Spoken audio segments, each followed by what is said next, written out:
What's going on, everybody? It's your buddy, it's Pals Pass Phoenix, the YWC Reality Check, and we're here to talk about NXT Takeover 25. You know I'm not alone. Kristen, say what's up. Hey, what's up? I didn't even do the pretty sexy face thing because I'm tired. Anyways, What he's saying is that because he's tired, he does not have a pretty sexy face. well, let's be real. I never have a pretty sexy face. That's where the sarcasm comes in. Oh, why'd you have to do it like that? I don't know. It's kind of beyond my control. Anyways, back to the point. Really weird preview, actually, to do this time around. First NXT thing we've had, or first NXT takeover we've had in a while that isn't connected to another pay-per-view. So So it's gonna be short. I was going to say, compared to some of our other previews, it's going to be relatively short. We got 5 matches to talk about.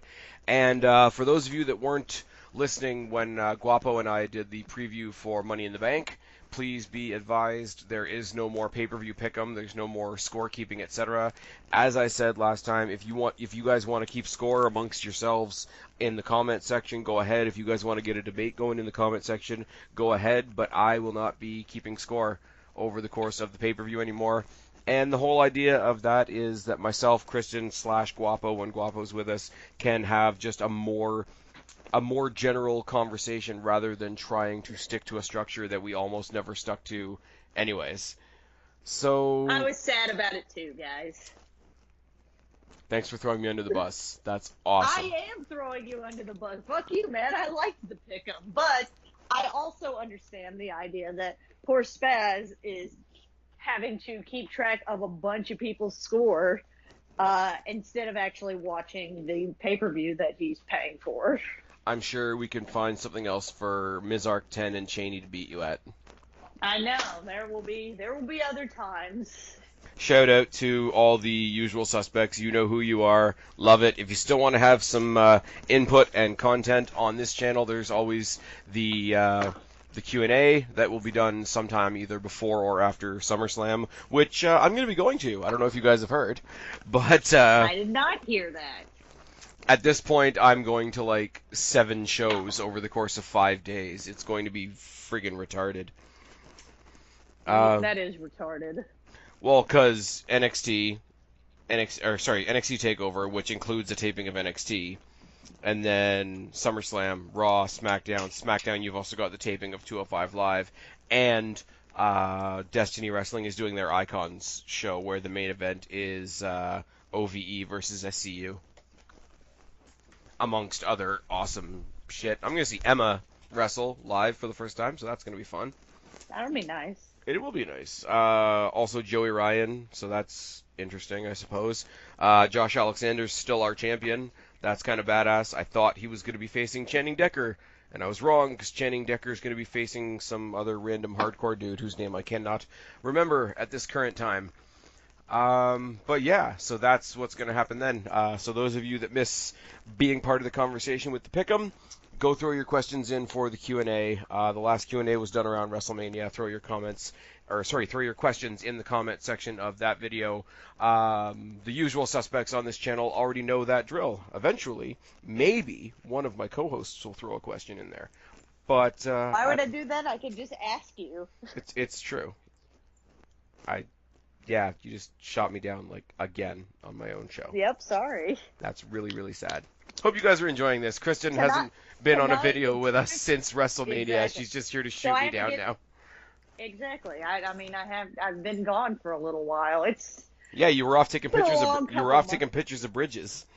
I was. I went to San Francisco and I completely forgot that the pay-per-view was on Sunday until Friday or Thursday night.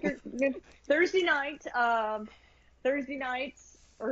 morning, Spaz always messages us, being like, "Everybody, we're still all good, right?" And I'm literally sitting at the airport, and I'm like, "Well, fuck, no." Actually, I think your message was like, "Well, about that." I said out loud, "Well, fuck," and then I messaged that, and I was flying to San Francisco for a friend's wedding. I will say I'm a little bit more forgiving of you than I am of Guapo. You're pretty damn loyal to this channel, so. I try really hard. Okay, between the general previews and additional content that you and I have done about the women's division, plus our little like side project of like trying to review movies. We're gonna do Endgame eventually. Yeah, no, it's but it Are means we it doing Godzilla? Is that why you were asking me about if I was going to go see Godzilla? maybe, Sorry, I didn't mean to spoil that. maybe. I don't I even know. still have to watch the first Godzilla because I was told I was told by the person I'm going to go see it with that I have to watch the first one. I can't just watch the second one Well, because it's a shared cinematic universe. it's because everybody's trying to be Marvel, and hopefully they won't fail like DC. Aquaman was okay. That's your response. Yeah. Seriously. Shazam was okay. Shazam was okay. Shazam looks so dumb.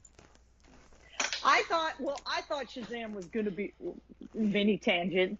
I thought Shazam was going to be stupid because the guy who actually plays the adult Shazam, the adult Captain Marvel, technically, in there, is like his head does not look like it should go on that body. That's not Like not a selling point at all. And exactly, you mentioned you mentioned Captain Marvel. I mean, Captain Marvel was problematic as fuck, but at least it was good. exactly.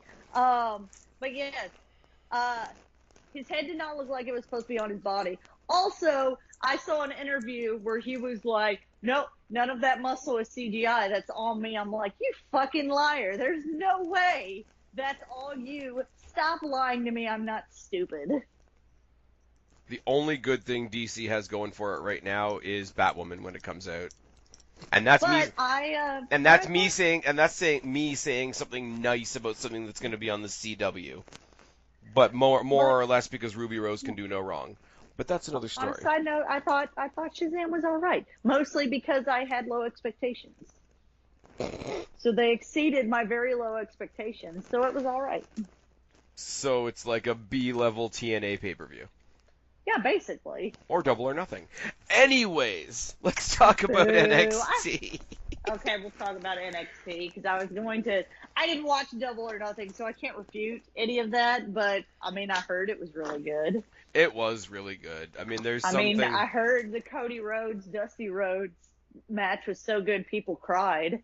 I don't know that I would get that involved in it, but I'm glad they had those feelings.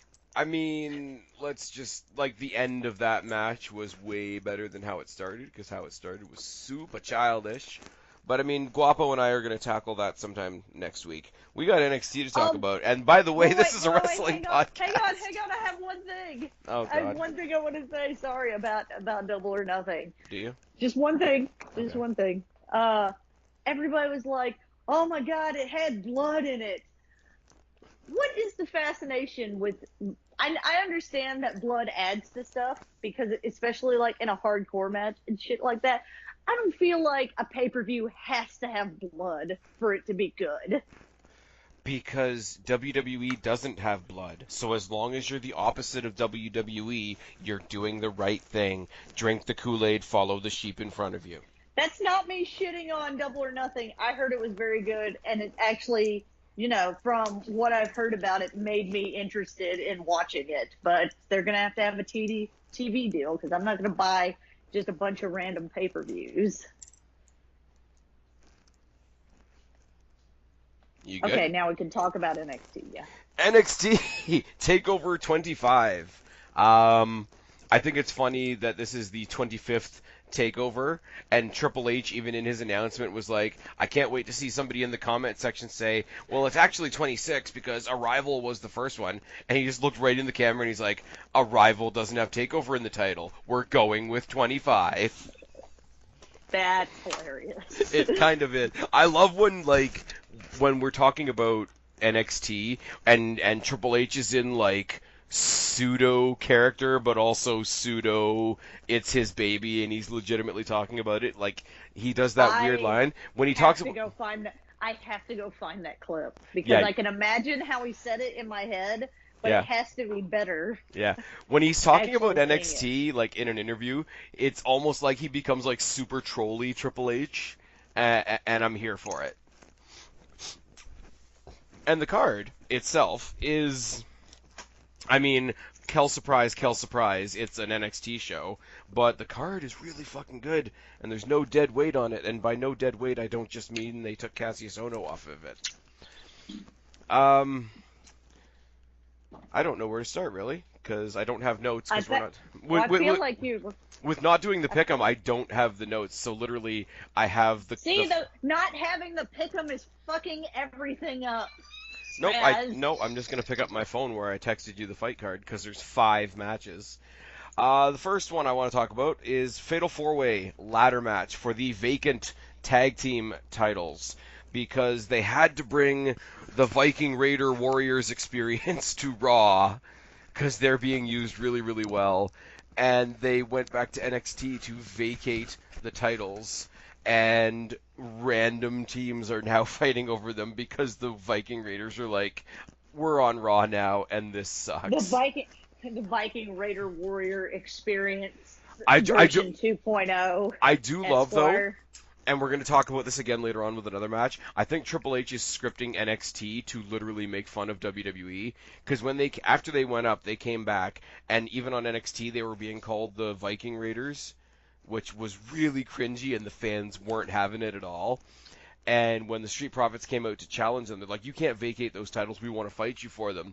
And then they're like, Viking Raiders, if that is your real name. I'm like, that's great. And then they got jumped by a bunch of other teams, and the match got thrown out, and Viking Raiders, like, negated their tag team titles anyway.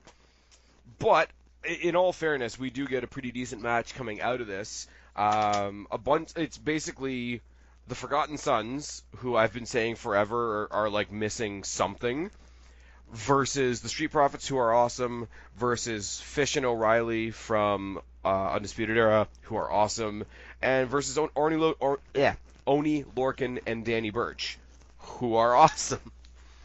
So you mean it's the opposite of the main roster tag team division? Oh, come on. Uzi Hot is like the best-selling product out there. I'm not even deeming that with a response. You just did. That wasn't a response. That was a response to shut up. Now, there's a thing throughout the night that we want to say, because every member... I thought for a second they were going to give Roderick Strong a shot at the North American title so that every member of the Undisputed Era had a title match, because Adam Cole's been doing this whole thing of like the Undisputed Era are going to be draped in gold sooner than later, and rah. So if they're going to play up that story, Fish and O'Reilly get the belts. If not, as much as I would love to say Oni Lorcan and Danny Burch, I don't think they're going to do that, because those two like hop between the two NXTs, so they're going to potentially have twice as many opportunities to get stuff. I really feel like if we're not going to do an Undisputed Era story where they sort of do like what Evolution did and have that brief period of time where every one of them has a belt, if you're not going to do that, then give them to the Street Profits, because they're a little overdue. The Forgotten Sons are just there. And they're so... so it is like the main roster pay-per-views. Yeah. Well, the thing is, like, they're too much like Sanity, and they're just, hey, we're grouping together because we're a bunch of outcasts. Okay. That's what Sanity did. And before Sanity, that's what the Wyatt family did. And it's... Like, I like the guys in like, Riker and Cutler and Blake. Like, Blake... People will remember how much I hated the Blake and Murphy tag. What the hell? Sorry, you switched over to my my car and I don't know how to fix it. Fixed it. There we go. I'm getting in my vehicle to go home. There we go.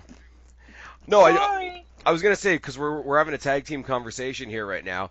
I remember when I'm a big fan of Alexa Bliss, but Alexa Bliss was managing Blake and Murphy in like older NXT, and I couldn't stand that team. And then Buddy Murphy went to 205 Live and became awesome. Wesley Blake went and joined this other team and got like moderately better. So it's like he's still in the tag team scenario. I just still don't care.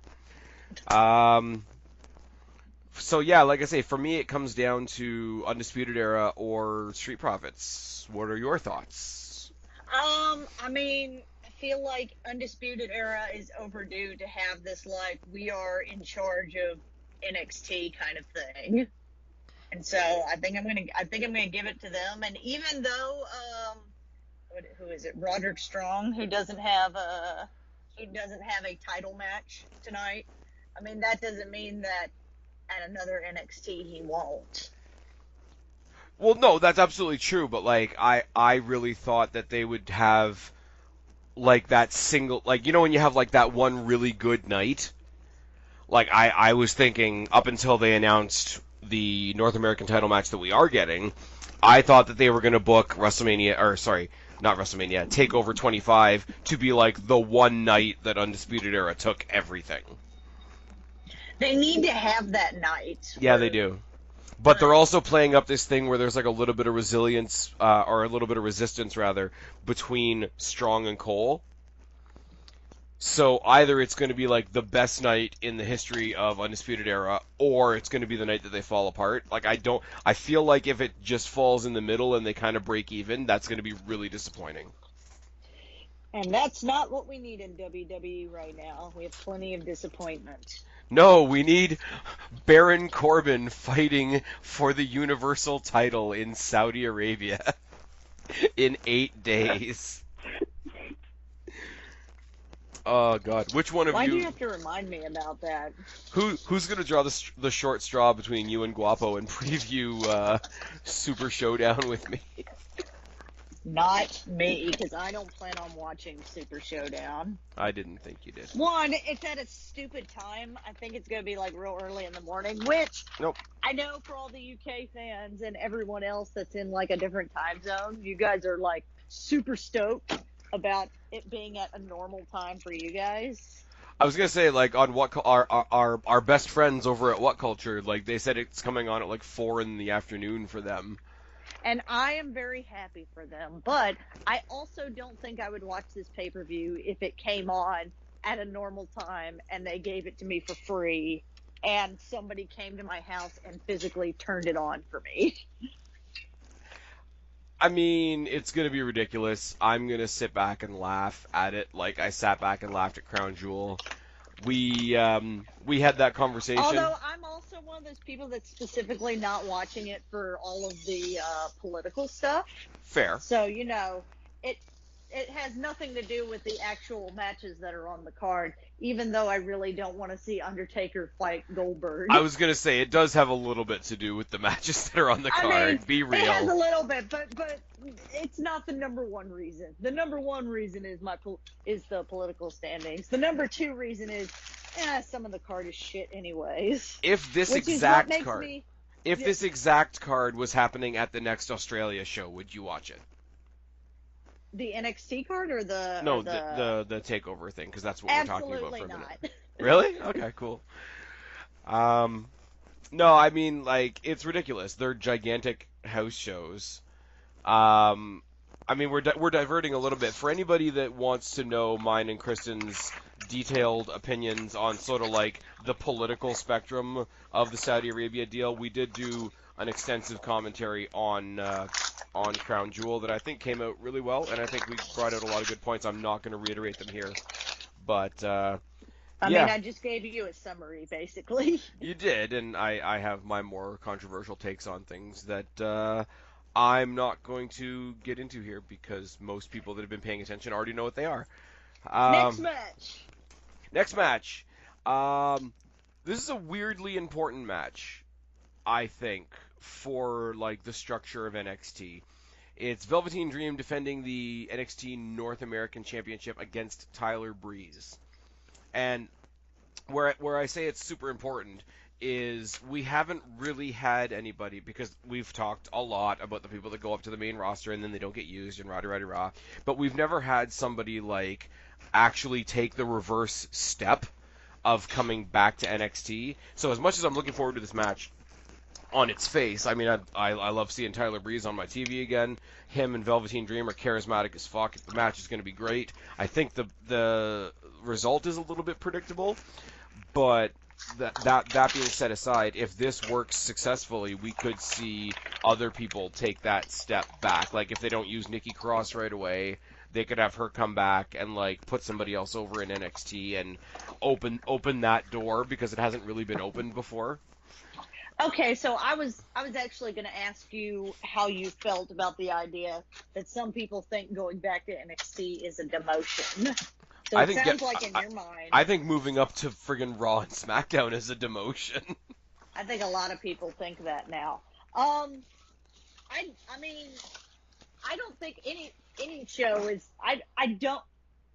Clearly, WWE markets each show differently, and some shows need to be given more time than others, and stuff like that. Some But shows have I red don't ropes and some shows have blue ropes. exactly. But like, I don't like the idea, and I'm trying to figure out a way to phrase this properly because clearly WWE doesn't care about it. But I, in a perfect world, I would want, um,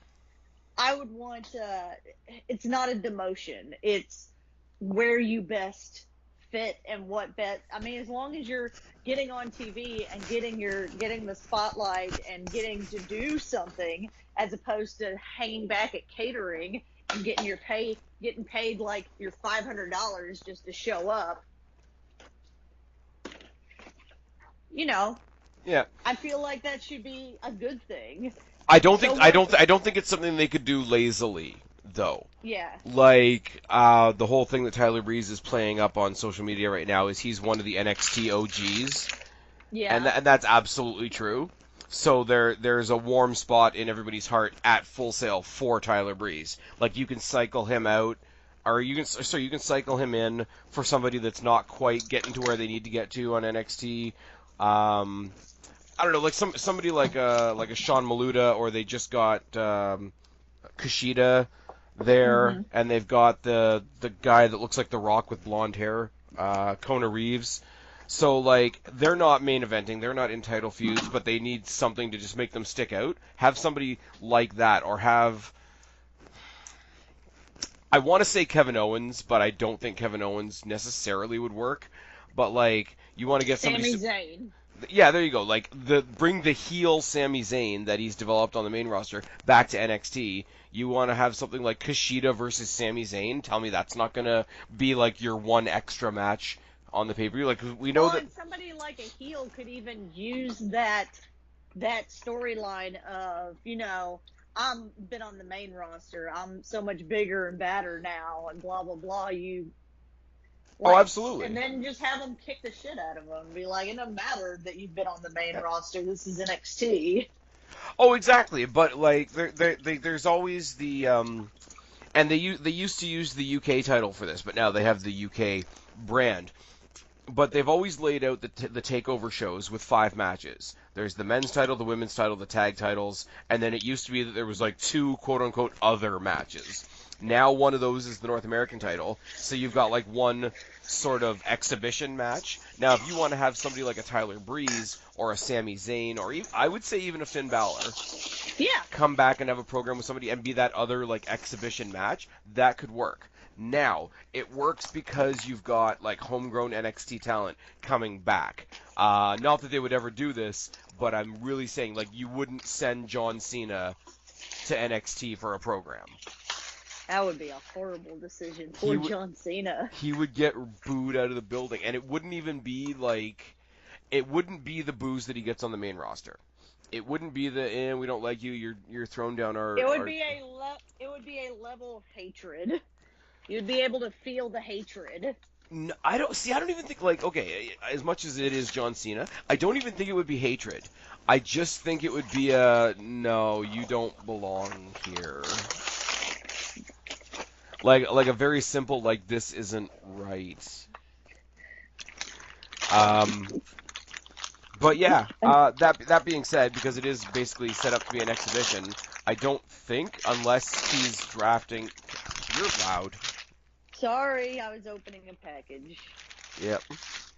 I don't think that he's going to win unless he's like actually moved back to NXT, because they haven't really clarified that. they've had, this is where I say the scripting of Triple H making fun of WWE all over again. Velveteen Dream throwing all the stuff at him. It's like, you came back here to get your spotlight back because you couldn't hack it on Mondays and Tuesdays. You can't come back here just because you went up there and spent way too much time in catering playing cops and robbers. Like, it's all very good. I Like, mean, it's going to be a good match, and isn't that what people on NXT want, anyways? yeah, I'm looking for that old school, like, before Breezango Tyler Breeze, who was like their Dolph Ziggler, like, who could just like have a match with anybody. Had like the random ass match with Jushin Liger, which was Yeah, that's right. which was very very random. Um, I want to not look at this super critically and maybe think that it's not as predictable as it could be, because I wouldn't mind Tyler Breeze having a run with the North American Championship, honestly. Because then if they, Again, he's not doing anything else now that Fandango's out. it's true, and because what we were saying before about the Undisputed Era, down the road, that means at another takeover you get Tyler Breeze versus Roderick Strong, and nobody's gonna complain about that. No, that sounds great. Anyways, but yeah, I don't, because I do have a little bit of that analytical head on.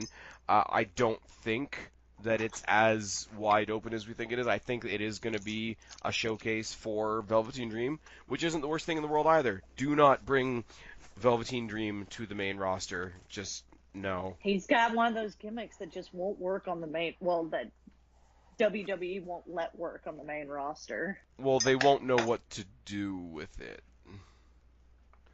And I don't think he's got as much creative freedom. Like, Guapo and I, during the Money in the Bank preview, we talked about this current incarnation that Bray Wyatt's doing. But I think Bray Wyatt's got a lot of creative flex on that. Velveteen Dream coming up, brand spanking new from NXT, is not going to have that creative flex. Sorry, I got nothing to add to that. They're gonna make him the new Goldust, and it's gonna be sad. I mean, clearly. Anyways, next one I really don't have much to say about other than the fact that it's gonna be a cool match, and that's Shayna Baszler defending her NXT Women's title against Io Shirai. I like Io Shirai. I do not want her to win, because I want Baszler to hold on to that title and then lose it to Mia Yim in Toronto, but that's because I'm being very selfish. Is that the only reason? Realistically, yes. Like, if I wasn't going to take over, like, the next takeover, and I do think that the next one in line for the title is going to be Mia Yim, because they're booking her like crazy. She went over Bianca Belair, made me super happy this week, because Bianca Belair can fuck off and all. That's racist, Spaz. It's not racist. She's an amazing wrestler with a shit gimmick. She does have a shit gimmick. I just wanted to poke at you because she's black. Because she's black? What the fuck was that? I didn't say that must have been my connection. Because she's black. I thought you were saying like she's a black sheep or something like that. No, I don't hate her. That is exactly what I've said. She's not Sasha Banks or Naomi. She's actually quite good. The hair thing is dumb, and her general...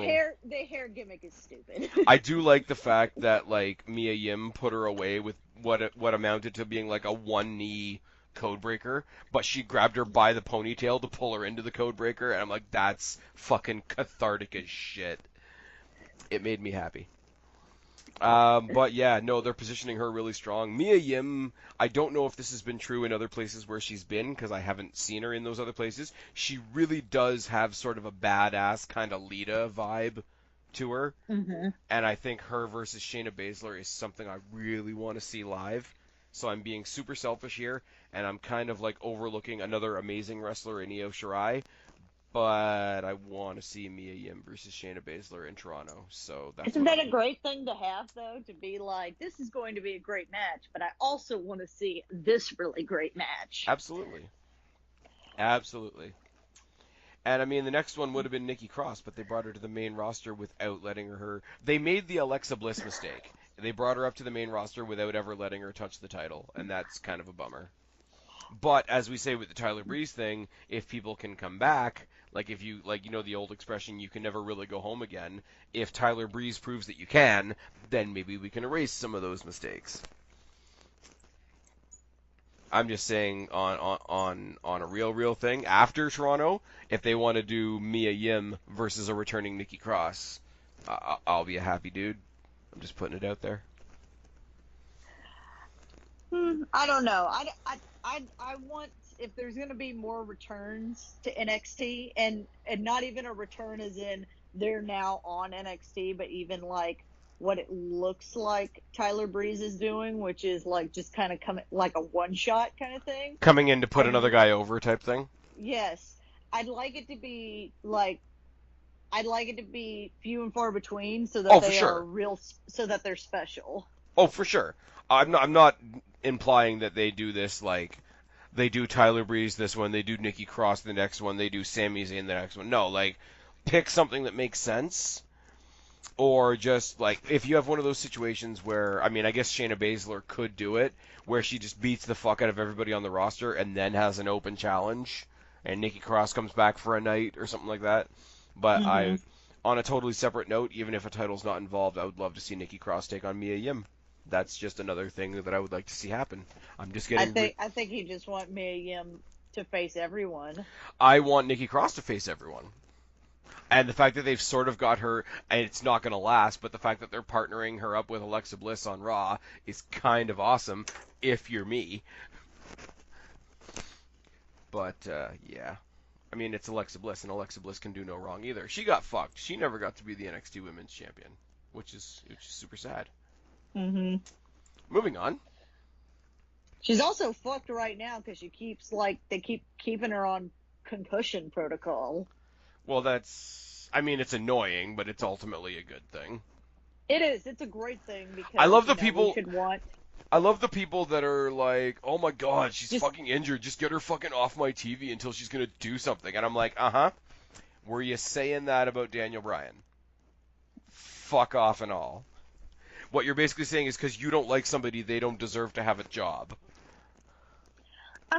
It just makes me sad because I'm like, you could be doing so much more stuff if you weren't fucking injured instead of hosting a Moment in Bliss, which But you know what though? Like if she can't get physical in the ring, like they're giving her roles that feed into her like sarcastic character. So as cringe as it is, they feed into her strengths. Her strength has always been that she can talk.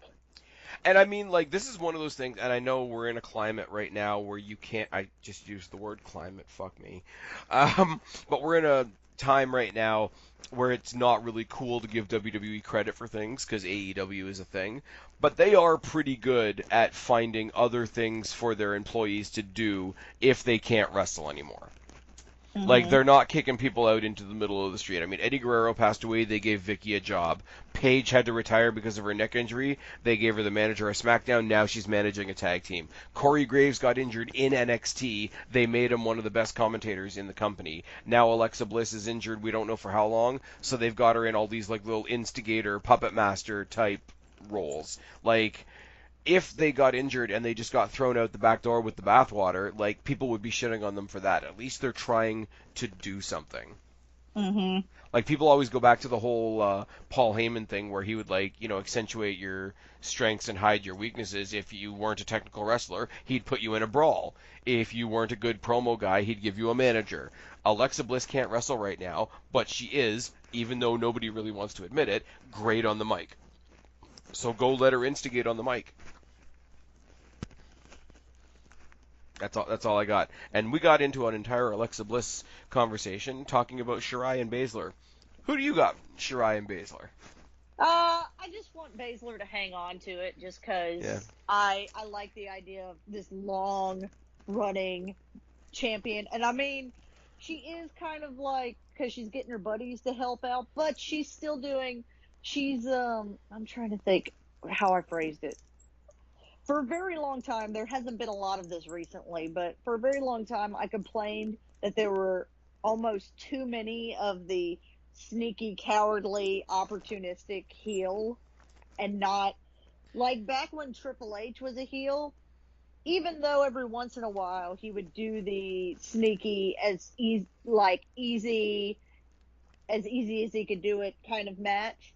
But when it came down to it, when everybody finally was like, okay, you're not going to get this, you're not going to be able to get the easy DQ, you're going to have to actually like do all of this, he would, Kill people. he would show up and be the fucking game, be the fucking cerebral assassin. He was still fucking a dude that would mess you up, which Well, is this the is heel we need in the women's division, and I believe that the Shayna Baszler is that heel. She can be sneaky. She can be like get her friends to help her and shit. But at the end of the day, if she has to, she can throw down and beat the shit out of you. and also she's the type of person who's going to bring her friends down to the ring, and they're all going to be bullies and whatever. She's going to like break you, and then after the matches, after she's beaten you in the match, she and her friends are all going to 3-on-1 beat down on you after the fact. Just to like rub salt in the wounds type of thing. But as you look back over the scenario, she still beat you in the match. Mm-hmm. I'm And really that's like, what I'm really all impressed by women's her. division needs. I'm really A impressed lot. by her because I didn't think anything of her in the Mae Young Classic, which was, I guess, either my bad or she wasn't quite there yet or whatever. When she came on, and I think she made her debut on NXT attacking Kairi Sane, I believe. And for a long time, I was sort of like, on her. But like as she's developed this, like everybody talks about Tommaso Ciampa, and Tommaso Ciampa being like the embodiment of like a heel on NXT. Low key, like just under Tommaso Ciampa, Shayna Baszler's sort of been doing that in her own way as well, because she's just like Tommaso Ciampa's like crazy, like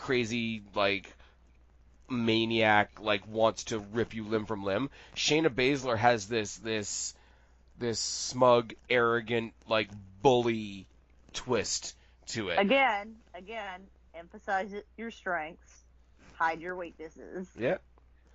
And she's morphed the character, like, because it wasn't there at the beginning, and like all the credit goes to her. I mean, Tommaso Ciampa obviously knew how to be a bad guy. Shayna Baszler came in with all the athletic prowess in the world, and that's what they were focusing on at first. And then she became a character, so it's sort of like progression over time, and it's really really cool. Like as much as I'm lining up all these people that I think should or shouldn't beat her, I got no problem with her being the champ right now. This will go a little off topic a little bit, but That's fine. how do you think she would do if she were to be moved to the main roster? I don't know, because there's no character on the main roster that's like her. Like, the easy answer would have been to put her up against Rousey, but even Rousey isn't quite like her. You would have to be, and this isn't even really WWE's fault per se, because I couldn't tell you who to use either. I don't know who you would put her in there with. I mean, you could say like the easy answer is Charlotte, because Charlotte can pretty much work with anybody. But I mean, Becky, you could, but after that, you're talking about people that are significantly smaller than her, so she's just squashing people smaller than her. But like, if you want to have somebody that's like her equal to show what she can really do, you'd have to reach like way down in your bag of tricks and like see if Beth Phoenix wants to come out for another match or something like that. Because Dude, that would be dude, I want that match now. right? But Haven't even thought about that. I want that match. yeah. But that's the thing though, like you get into that territory of you have to go and find somebody for her to fight. So how do you not then make that a Beth Phoenix comeback story rather than a Shayna Baszler debut story? I think it would be a thing of after she debuted, after a while, like I'm thinking when Chris Jericho uh, decided fuck off all the legends to Okay, all right, like that level. So but not quite as sad. yes, but and also like clearly not. This wouldn't be a thing where it's like Shayna Baszler debuts to do that, because I think that would really hurt her. She'd have to have been doing pretty good on the main roster for, a couple months. Several months. I would say several months. You know what though? I just thought of somebody who could be her opponent if anybody gave a shit about her, and if she was any good at all, would be Tamina. Because they've tried so hard to make Tamina into a character like Shayna Baszler is naturally. Yes. And, Well, and like anytime Tamina gets any sort of momentum, she gets injured, I feel like. or loses her partner. Yes. Oh god, that's what you don't do. Don't put her in there with Nia Jax. Nia Jax will fucking break her nose. That'd be so bad. Uh, Alright, next match. oh my god. Okay, for the straight, just like, let's just have this, cause it's a great fucking wrestling match. Matt Riddle versus Roderick Strong. I mean, I don't have much to say about it because it's just going to be pretty good. This is very much. I don't know. It's kind of weird because they just debuted Kushida, who's been having like really amazing matches, and he's not on the card, so that's kind of weird. They're doing this weird. I don't know how much NXT you've been watching recently, but they've been doing this weird thing with Drew Gulak right now, because Drew Gulak's still on 205 Live, and I don't like nobody watches 205 Live. Let's be real for a second. But Drew Gulak just like randomly shows up on NXT to have these like 5-star wrestling matches out of nowhere with people on NXT, and I think it's sort of they're playing up this thing where like he should really be on NXT, but he's still just a visitor. So if they draft him over, like he could be in this slot right now too. Like he had a great match with Matt Riddle, like an unexpectedly great match, and then just more recently he had a match with Kushida. And if they want to use Gulak as the gatekeeper for new guys coming into NXT, that's such a better option than Cassius Ohno. Cassius Ohno can fuck off and all. I give less shits about Cassius Ohno than I do about Nia Jax. That's saying something. It is saying something. I am indifferent to Cassius Ohno. I think he's all right. He's weird. He's like when you were younger, if you were having a party and like your friend got dropped off by their dad and then like their dad didn't leave. Is that? Like I'm not wrong. I don't even know what to say to that. I'm not wrong though. Like he may or may not have captives in his basement, is what we're saying. Don't put me in this. I'm not saying that. He's saying that. And it's even worse now because like NXT UK is also awesome, and he's for some reason he's moved over to that brand, and he's there to show them the real UK style. Like that's his new thing. I'm gonna sneeze any minute now. Are we waiting for? I was about to say, are we waiting for you to do that? Yes, we are. Hello. Hello. Anyways, it's kind of weird not having a UK title match on the show. That's another side note. Bless That's you. going to be on the video. Hello. Hello. So you guys are going to hear weird stuff in the background again because my headphones are going to die. So you guys are going to be on speakerphone. All right. Well, we've only got one match left anyway. I don't know what they're going to do. The Strong Riddle match is the same as the tag match. If they're going to do a Undisputed Era wins everything night, then obviously Strong's going to win. If not, Riddle's going to take it because Riddle's popular as hell. He is. He is like the it thing right now. Yeah. I can't. It's weird because I don't disagree with him being like the guy. It's one of those I can't put my finger on why I like him. Well, if it's working, it's working. Yeah. But normally, like, there's something. Like, we just went through the whole Alexa Bliss thing. It's like, okay, well, she's got work to do in the ring, but she's great on the mic.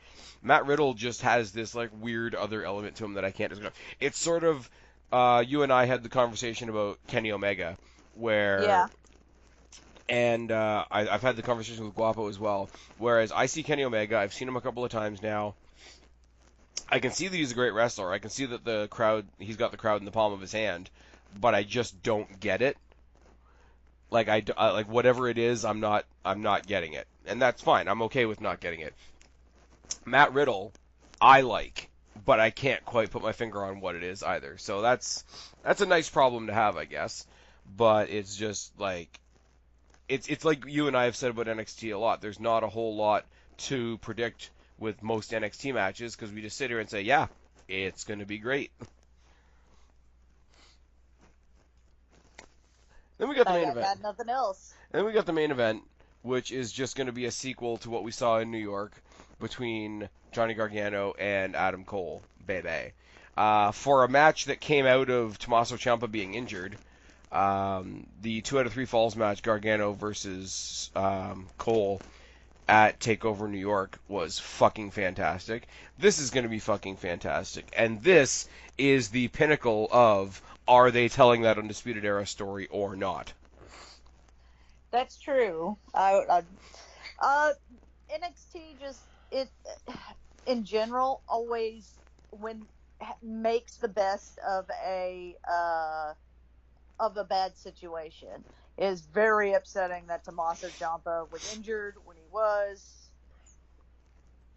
Yeah, and I like that they sort of don't bother like coming up with something creatively to explain why he's suddenly not there. It's just like, okay, we know our fans. We know our fans are the ones that read the dirt sheets. They know Ciampa's injured, so let's just say Ciampa's injured.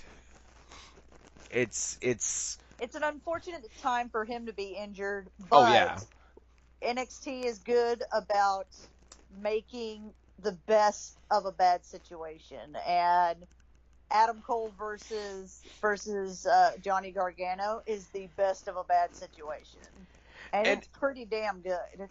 And I mean, like, I don't want to drift into like hyperbole here, but like, while the whole year and almost 2 years that Gargano and Ciampa were the main event, there were other people, other main event talents waiting in the wings, and the biggest one I can think of is Adam Cole.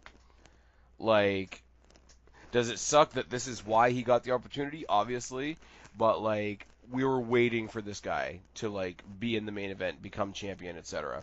This is what main roster guys. This is what happens when you push more than one person. Is that when that person gets fucked over, then you actually have someone believable to replace him with.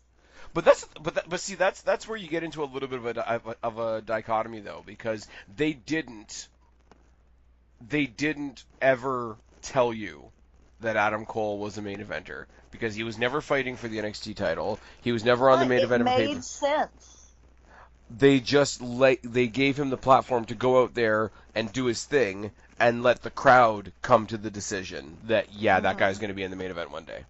Like, they did it without telling you. They do cool women's matches without telling you, hey, here, we're going to do something cool with the women now. Like, it's not spoon-fed. And, I mean, like, everybody's making their own lists of, like, hey, AEW, here's all the mistakes you shouldn't make that, like, WWE makes. It's like, you don't have to spoon-feed people. Like, people get stuff. Like, give them a little bit of credit for being able to get stuff, and people will get stuff. I just, like, for me, because I draw comparisons, and you know, we all hate to do, oh, so and so is going to be the next, like Aleister Black's going to be the next Undertaker, Roddy Rah. You know, Bray Wyatt was going to be the next Boogeyman, or whatever the case may be. I can't help but look at this match, and people will think this is like a really odd comparison to make, but I look at this match, and you know what I see? Mm-hmm. Shawn Michaels versus Daniel Bryan.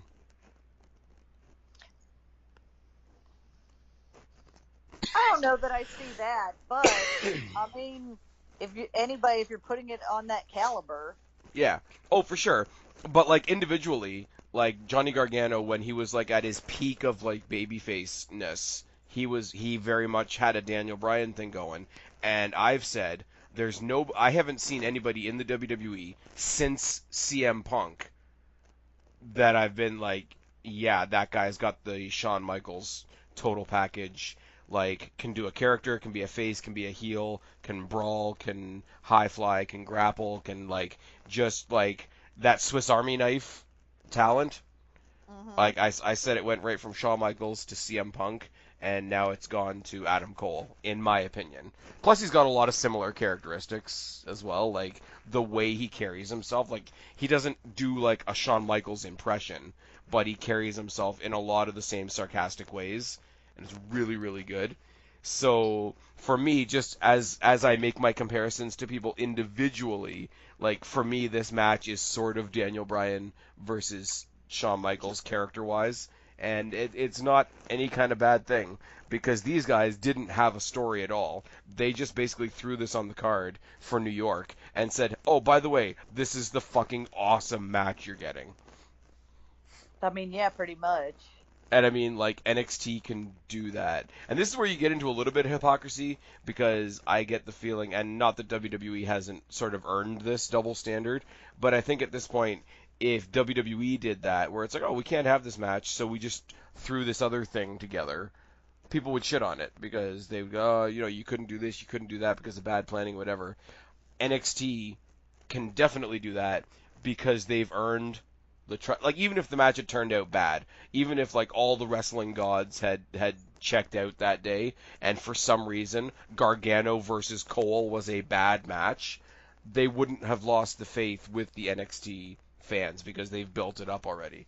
And I think that speaks to them, and what they've done and the consistency that they've shown. But also, they only do an hour a week. They only do 4 or 5 shows a year. Like, it's weird. It's strange. You know, I agree with that, so I guess I'm part of the problem. But this is going to be a fantastic fucking show. But when is it not? Yeah. I mean, I won't lie. Like, towards the tail end of it, with when Authors of Pain, just before they left, like, you had them and DIY and Revival, and I'm just like, let DIY and Revival fight. But, like, that's such a minor nitpick. Or, like, I wasn't crazy about, like, the multi-woman match that was, like, Bianca Belair's second or third shot. But it's just, like, the worst I can say is, like, I wasn't absolutely over the moon for it. And, I mean, like, anytime Cassius Ohno gets pay-per-view time is just, it's a no from me. Well, I don't think I have anything else to add. I really don't either, and we didn't branch off nearly as much as I thought we would. I mean, we got other stuff we can talk about, but we can save that for other videos at other times. We did kind of start off saying that this was going to be short because it was NXT, but yeah, I think we got a lot. I think this is longer than what I'm going to get up and say about Super Showdown next week. So, yeah, tell them where to find you. You can find me on Twitter at BlackCatFeline, and I actually post stuff sometimes. I'm trying to get more, what's the word? Trying to put more up on Instagram. It is still mostly, you know... Pictures of bridges? Work. No, it's still mostly pictures of cows, but, I mean, I did put some pictures of me in San Francisco up there. You took selfies with Nia Jax? Exactly. Dun dun dun. That's boo.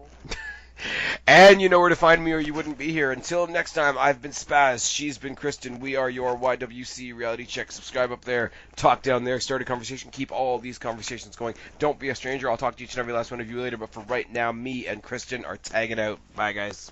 See ya.